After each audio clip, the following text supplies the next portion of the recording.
السلام عليكم ورحمة الله وبركاته. يا رب تكونوا بخير وبصحة وسلامة. النهاردة هنقدم مع بعض الفراخ بطريقة مختلفة. خلاص هعمل رز مع رز بسمتي معاها، ونعمل صينية بطاطس مع بعض.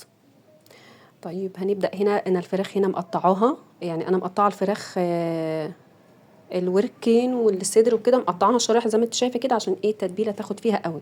هنا بصل وطماطم وفلفل والبهارات، ورق لورا وفلفل اسود وملح وبهارات فراخ، وهنا دي معلقة سكر، وهنا هستخدم مرقة، وطبعا الصلصة ده حاجة أساسية، ودبس رمان.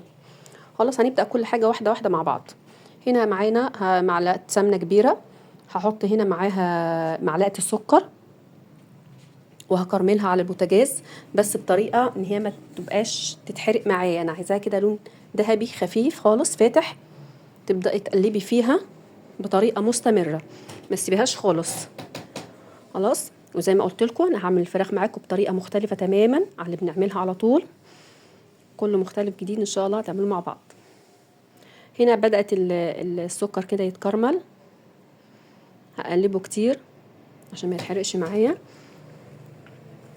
ولو ما عندكيش دبس رمان، انا حاطه دبس رمان في الوصفه، ممكن تستخدمي بداله معلقه عسل اسود. هنا اللون ده اللي انا عايزاه. هبدا بقى احط البصل، واحط الفلفل، واحط الطماطم. خلاص هنا بصلتين وثلاث حبات فلفل وطماطميه واحده. هبدا اقلب فيهم كده، وهنزل بالبهارات اللي انا قلت عليها. هنا دي البهارات اللي انا قلت لكم عليها، اللي هي ورق لورا وفلفل اسود وملح و بهارات فراخ. هتقلبي كله مع بعض. هنا دي معلقه صلصه، معلقه صلصه واحده. ما هنا هحط هنا معلقه دبس رمان.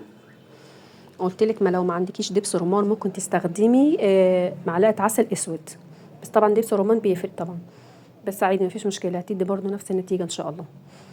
خلاص هتحط كله طبعا. هنزل معلقه دبس الرمان واقلبه كله مع بعض. هي مش معلقه مليانه قوي، عشان حاطه هنا معلقه سكر اللي كرملتها. هتقلبي كله ده مع بعض، وهتحط عليهم كوبايه ميه. هنا معانا كوبايه ميه، هنحتاج كوبايه تاني بس مش هحطها دلوقتي. خلاص هنا هبدا اقلبها شويه، اما تبدا تغلي على البوتاجاز هبقى احط الكوبايه التانيه. خلاص انا ببدا بالتدريج عشان اخد منها صوص اتبل بيه الفراخ بطريقه معينه. بجد الطريقه دي هتعجبك جدا، وطريقه مختلفه. بعد كده هنبدا بقى. هنا غلت شويه على البوتاجاز، هغطيها. وبعد كده حطيت الكوبايه التانيه، عشان بعد كده هنزل بالفراخ.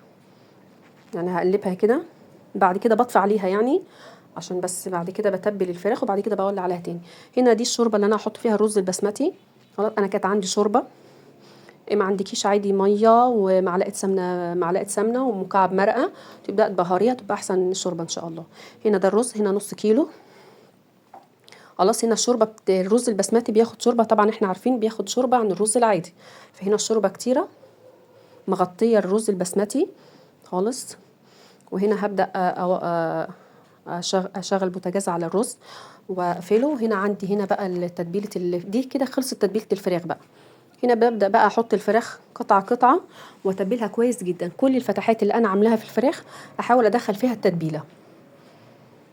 هبدا احط الفراخ كلها. على فكره مش لازم فرخه، ممكن لو معاك عندك وراك بس، عندك دبابيس بس، يعني عندك فراخ بانيه، التتبيله دي تبقى تحفه، وتدخليها الفرن تبقى حلوه جدا. خلاص عندك في جناحه ممكن برضو تنفع. فانا هنا هبدا ادخل التتبيله جوه الفتحات اللي انا مقطعاها، عشان تشرب في التتبيله حلوه قوي. يعني حاولي في كل فتحه احنا عاملينها تدخلي فيها التتبيله. وبعد كده بتشغلي عليها البوتاجاز تاني لغايه ما تبدا تدخل في السوا. يعني انا بسويها على البوتاجاز اول عن اخر يعني بتاخد سواها على البوتاجاز، وبعد كده بدخلها الشوايه.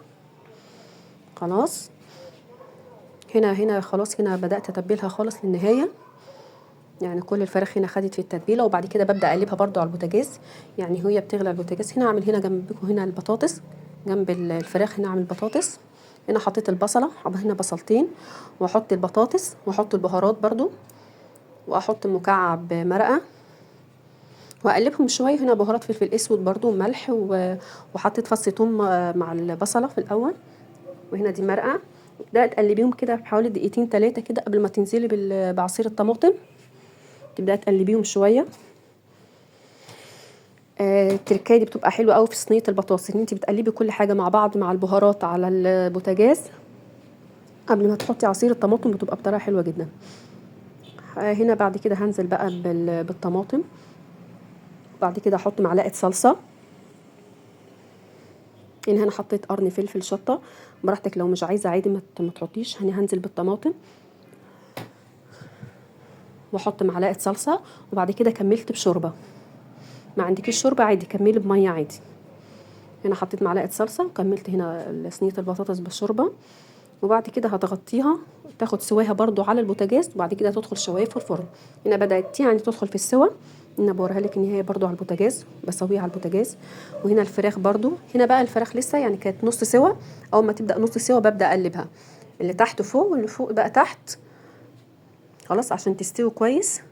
لان انا هنا مش بسويها في شوربه كامله، لا انا بسويها هنا في التتبيله دي بس، وابقى مغطياها عشان البخار يسوي لك الفراخ بسرعه. بغطيها تاني. هنا طبعا الرز هنا كان خلاص دخل في السوا، ببدا اوطي عليه. يعني انا عامله تعملي الثلاث حاجات في على نفس البوتاجاز، يعني مش هياخد منك وقت ان شاء الله باذن الله. هنا بدات الفراخ بقى خلاص، هنا انا بوريك هنا الفراخ بدات يعني استوت تماما كده، محتاجه شوايه بس هتدخلها الشوايه. ونفس النظام البطاطس استوت برضو خلاص، استوت هنا كده برضو شوايه برضو. خلاص كده هيدخلوا بقى الشوايه بقى، انا كده هدخلهم جوه الفرن ياخدوا وش كويس. هنا كنت مجهزه معلقه زعفران، وده في ربع كوبايه ميه. هندي كده الرز كده لونين مع بعض، نصه اصفر ونصه ابيض. عايزه تعمليه نصه اللي هو الاورنج ده، طبعا هتجيبي الوان اللي هي الطعام اللي هي الصلاحه للاكل يعني. هتقلبيهم كده، ما كنتش لسه طفيت على الرز، هي بس ياخد دقيقه بس كده مع اللون، وهغطيه دقيقه واحده وبعد كده هطفي عليه. وده الشكل النهائي للرز، بقت حبايه صفرا وحبايه بيضه برضو كده، العين برضو بتاكل برضو. دي الفراخ الشكل النهائي ليها بجد جميله وتحفه، جربوها بالطريقه دي هتعجبكم قوي. وبألف هنا وشفا، يا رب تكون الحلقه عجبتكم. تنسوش اشتراك وشير لو عجبكم الفيديو. انا كنت هنا عامله بتنجان مخلل معاها، ان شاء الله باذن الله هنعمل مع بعض الهريسه الشطه، هعملها لكم ان شاء الله، نستخدمها في وصفات كتيره جدا. يا رب تكون الحلقه عجبتكم خفيفه على قلبكم، بجد الفراخ تحفه، جربوها. السلام عليكم ورحمه الله وبركاته.